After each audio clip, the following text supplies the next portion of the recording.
Mark அதிகாரம் 15. பொழுது விடிந்தவுடனே பிரதான ஆசாரியரும் மூப்பரும் வேதபாரகரும் ஆலோசனைச் சங்கத்தார் அனைவரும் கூடி ஆலோசனை பண்ணி இயேசுவை கட்டிக் கொண்டு போய் பிலாத்துவினிடத்தில் ஒப்புக் கொடுத்தார்கள். பிலாத்து அவரை நோக்கி, நீ யூதருடைய ராஜாவா என்று கேட்டான். அதற்கு அவர், நீர் சொல்லுகிறபடிதான் என்றார். பிரதான ஆசாரியர்கள் அவர் மேல் அநேகங் குற்றங்களைச் சாட்டினார்கள். அவரோ மாறுத்தரம் ஒன்றும் சொல்லவில்லை. அப்பொழுது பிலாத்து மறுபடியும் அவரை நோக்கி, இதோ இவர்கள் உன்மேல் எத்தனையோ குற்றங்களைச் சாட்டுகிறார்களே, அதற்கு நீ உத்தரவு ஒன்றும் சொல்லுகிறதில்லையா என்று கேட்டான்.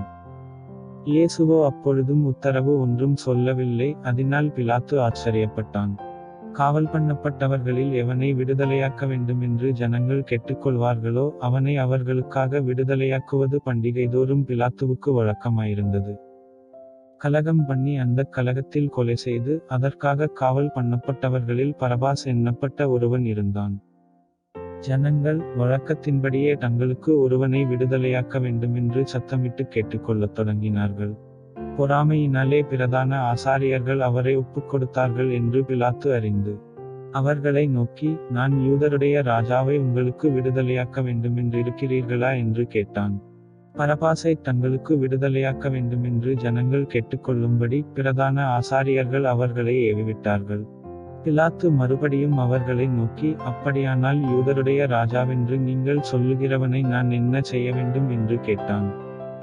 அவனை சிலுவையில் அறையும் என்று மறுபடியும் சத்தமிட்டு சொன்னார்கள். அதற்கு பிலாத்து, ஏன், என்ன பொல்லாப்பு செய்தான் என்றான். அவர்களோ, அவனை சிலுவையில் அறையும் என்று பின்னும் அதிகமாய் கூக்குரலிட்டு சொன்னார்கள். அப்பொழுது பிலாத்து ஜனங்களை பிரியப்படுத்த மனதுள்ளவனாய் பரபாசை அவர்களுக்கு விடுதலையாக்கி இயேசுவையோ வாரினால் அடிப்பித்து சிலுவையில் அறையும்படிக்கு ஒப்புக் கொடுத்தான். அப்பொழுது போர்ச்சேவகர் அவரை தேசாதிபதியின் அரமனையாகிய மாளிகையில் கொண்டு போய் அவ்விடத்தில் போர்ச்சேவகருடைய கூட்டம் முழுவதையும் கூடிவரச் செய்து சிவப்பான மேலங்கியை அவருக்கு உடுத்தி முன்முடியை பின்னி அவருக்குச் சூட்டி, யூதருடைய ராஜாவே வாழ்க என்று அவரை வாழ்த்தி அவரை சிரசில் கோலால் அடித்து அவர் மேல் துப்பி முழங்கால் படியிட்டு அவரை வணங்கினார்கள்.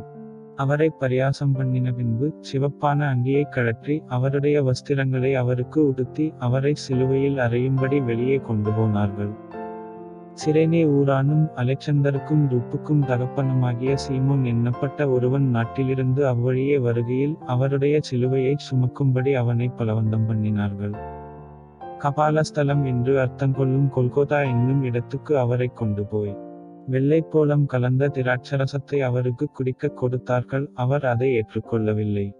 அப்பொழுது அவரை சிலுவையில் அறைந்தார்கள். அதன் பின்பு அவருடைய வஸ்திரங்களை பங்கிட்டு ஒவ்வொருவன் ஒவ்வொரு பங்கை எடுத்துக் கொள்ளும்படி அவைகளை குறித்துச் சிட்டு போட்டார்கள். அவரை சிலுவையில் அறைந்தபோது 3ஆம் மணி வேளையாயிருந்தது. அவர் அடைந்த ஆக்கினையின் முகாந்தரத்தை காண்பிக்கும் பொருட்டு யூதருடைய ராஜா என்று எழுதி சிலுவையின் மேல் கட்டினார்கள். அல்லாமலும் அவருடைய வலது பக்கத்தில் ஒருவனும் அவருடைய இடது பக்கத்தில் ஒருவனுமாக 2 கள்ளரை அவரோடே கூட சிலுவைகளில் அறைந்தார்கள். அக்கிரமக்காரரில் ஒருவனாக எண்ணப்பட்டார் என்கிற வேதவாக்கியம் அதனாலே நிறைவேறிற்று. அந்த வழியாய் நடந்து போகிறவர்கள் தங்கள் தலையை துலுக்கி, தேவாலயத்தை இடித்து 3 நாளைக்குள்ளே கட்டுகிறவனே, உன்னை நீயே இரட்சித்துக்கொள், சிலுவையிலிருந்திறங்கி வா என்று அவரை தூஷித்தார்கள். அப்படியே பிரதான ஆசாரியரும் வேதபாரகரும் தங்களுக்குள்ளே பரியாசம் பண்ணி மற்றவர்களை இரட்சித்தான், தன்னைத்தான் இரட்சித்துக் கொள்ளத் திராணியில்லை.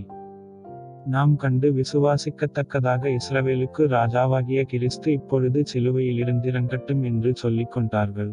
அவரோடே கூட சிலுவைகளில் அறையப்பட்டவர்களும் அவரை நிந்தித்தார்கள். 6ஆம் மணி நேரம் முதல் 9ஆம் மணி நேரம் வரைக்கும் பூமியெங்கும் அந்தகாரம் உண்டாயிற்று. 9ஆம் மணி நேரத்திலே இயேசு, எலோயி எலோயி லாமா சபக்தானி என்று மிகுந்த சத்தமிட்டு கூப்பிட்டார். அதற்கு, என் தேவனே, என் தேவனே, ஏன் என்னை கைவிட்டீர் என்று அர்த்தமாம். அங்கே நின்றவர்களில் சிலர் அதை கேட்டபொழுது, இதோ எலியாவை கூப்பிடுகிறான் என்றார்கள். ஒருவன் ஓடி கடற்காலானைக் அடியிலே தோய்த்து அதை ஒரு கோலில் மாட்டி அவருக்கு குடிக்கக் கொடுத்து, பொறுங்கள், எலியா இவனை இறக்க வருவானோ பார்ப்போம் என்றான். இயேசு மகா சத்தமாய் கூப்பிட்டு ஜீவனை விட்டார். அப்பொழுது தேவாலயத்தின் திரைச்சீலை மேல் தொடங்கி கீழ்வரைக்கும் 2ஆக கிழிந்தது. அவருக்கு எதிரே நின்ற 100க்கு அதிபதி அவர் இப்படி கூப்பிட்டு ஜீவனை விட்டதைக் கண்டபோது, மெய்யாகவே இந்த மனுஷன் தேவனுடைய குமாரன் என்றான். சில ஸ்திரீகளும் தூரத்திலிருந்து பார்த்து கொண்டிருந்தார்கள். அவர் கலிலேயாவிலிருந்தபோது அவருக்குப் பின்சென்று, ஊழியஞ்செய்து வந்த மகதலேனா மரியாளும், சின்ன யாக்கோபுக்கும் யோசேக்கும் தாயாகிய மரியாளும், சலோமே என்பவளும், அவருடனே கூட எருசலேமுக்கு வந்திருந்த வேறே அநேக ஸ்திரீகளும் அவர்களோடே இருந்தார்கள்.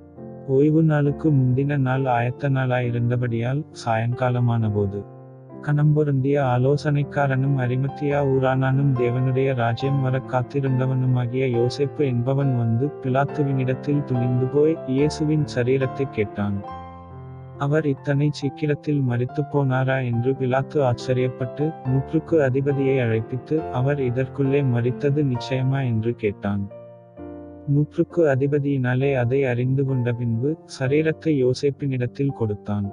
அவன் போய் மெல்லிய துப்பட்டியை வாங்கிக் கொண்டு வந்து அவரை இறக்கி அந்த துப்பட்டியிலே சுற்றி கன்மலையில் வெட்டியிருந்த கல்லறையிலே அவரை வைத்து கல்லறையின் வாசலில் ஒரு கல்லை புரட்டி வைத்தான். அவரை வைத்த இடத்தை மகதலேனா மரியாளும் யோசேயின் தாயாகிய மரியாளும் பார்த்தார்கள்.